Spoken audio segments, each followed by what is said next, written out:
శుక్రారం మా లక్ష్మి నీకు సాటి అంటూ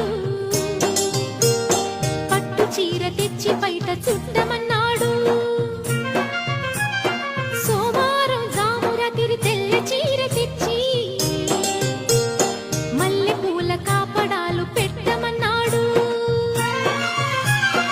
ఉత్సాహం ఆపేది కాదంట, ఉబలాటం కసిరేస్తే పోదంట. ఉయ్యాల జంపాల కథలోనే కొట్టే ఉద్యోగం రాదంట. వరసుంటే వారంతో పని ఉంది, ఉత్తుత్తి చొరవైతే హుడుకే ఉంది. మళ్ళీ కావాలన్న మనసు ఉన్నది. వామ్మో ఏం పిల్లది, ఎంత మాటన్నది. బాగున్నది కోడే ఈడన్నది. సిగ్గుల పురి చెక్కిలి తనకు